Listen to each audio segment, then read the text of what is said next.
अस्सलाम वालेकुम नाज़रीन, ड्रामा सीरियल जानसार की आने वाली एपिसोड में आप देखेंगे कि गजनवी जो कि अब बिल्कुल भी दुआ से बात नहीं कर रहा और ये बात कशमाला को बहुत ज्यादा खुशी दे रही है। जब दुआ नौशेरवान के पास जाती है तो नौशेरवान उससे मुंह फेर लेता है। तब दुआ उसे कहती है कि अगर उससे इतनी ही नफरत हो गई है तो वो बता क्यों नहीं देता और अपने गुस्से का खुलकर इजहार क्यों नहीं कर देता। तब नौशेरवान उसे कहता है कि वो सही वक्त का इंतजार कर रहा है। नौशेरवान जिसे इस बात का अच्छे से अंदाजा हो चुका है कि कशमाला और सरफराज मिलकर दुआ और उसके साथ खेल खेल रहे हैं, इसलिए नौशेरवान मजबूर है। वो चाहकर भी अब दुआ से सीधे मुंह बात नहीं करता, कहीं कशमाला जो कि हर वक्त दुआ के साथ होती है उसे नुकसान ना पहुंचाए। इसीलिए वो कशमाला के सामने वो यही डॉन करता है कि ये बच्चा होने से उसे कोई भी फर्क नहीं पड़ता, यहाँ तक कि वो ये बच्चा अपना समझ ही नहीं रहा और वो दुआ से बहुत ज्यादा बदगुमान हो चुका है। ये बात कशमाला को बहुत ज्यादा मुतमईन किए हुए है, इसीलिए तो वो दुआ को कोई नुकसान नहीं पहुंचा रही, क्योंकि वो यही चाहती थी कि नौशेरवान दुआ से नफरत करने लग जाए और ये तो हो रहा है, इसलिए उसे दुआ को नुकसान पहुंचाने की बिल्कुल भी जरूरत नहीं। अब कशमाला जिसे ये सबर नहीं हो रहा कि नौशेरवान जो कि दुआ से इस कदर नफरत करने लग चुका है कि वो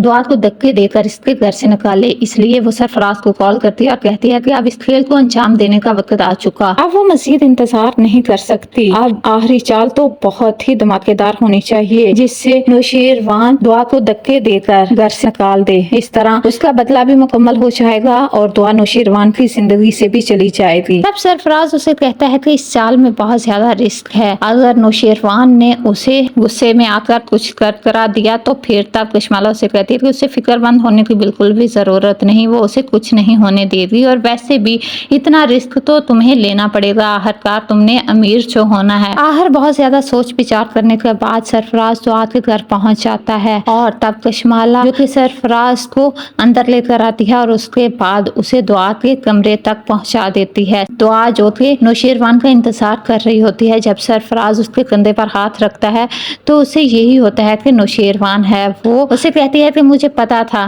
कि आप मुझसे ज्यादा देर नाराज नहीं रह सकते। जब वो पीछे पलट कर देखती है तो सरफराज को देखकर बहुत ज्यादा हैरान रह जाती है, तो दूसरी तरफ नौशेरवान भी कमरे में आ जाता है। जब वो इस तरह सरफराज और दुआ को एक साथ देखता है तो उसे बहुत ज्यादा गुस्सा आ जाता है और वो अपना पिस्टल निकाल लेता है। तब जल्दी से दुआ उसके आगे आ जाती है और उसे नौशेरवान को कहती है कि उसे सरफराज को नहीं मारना चाहिए। तब सरफराज नौशेरवान से कहता है, देखो बीवी तो तुम्हारी है लेकिन उसे आज भी मेरी फिक्र है क्योंकि वो आज भी मुझसे प्यार करती है। तब दुआ उसे कहती है कि मैं नहीं चाहती कि आप इसके गंदे खून से अपने हाथ गंदे करें, आप इसे पुलिस के हवाले करते हैं ताकि पता तो चले कि आखिर इसमें इतनी हिम्मत आई कैसे कि ये हमारे कमरे तक पहुंच गया। ये बात सुनकर कशमाला तो बहुत ज्यादा टेंशन में आ जाती है। अगले ही सीन में आप देखेंगे कि फिजा जो कि बहुत परेशान है और वो अपने साथ होने वाली हर ज्यादती का जिम्मेदार दुआ को समझ रही है। जब फिजा के माँ बाप उसे समझाते हैं कि इस तरह उसे दुआ के साथ नहीं करना चाहिए, दुआ ने ये सब कुछ जानबूझकर नहीं किया, उसे क्या पता था कि सरफराज के साथ ही तुम्हारी शादी हो रही है, वो उसने कुछ भी जानबूझकर नहीं किया, इसलिए उसे दुआ को माफ कर देना चाहिए। तब फिजा जो कि बहुत ज्यादा रोना शुरू कर देती है और कहती है कि आपको इस बात का अंदाजा नहीं, मैंने दुआ की वजह से क्या कुछ सहा है, मेरे साथ जो कुछ भी हुआ उसकी वजह दुआ है और आपके सामने ही तो सरफराज इस बात का इकरार करके गया कि उसने तलाक भी मुझे उसी की वजह से दी है, इसलिए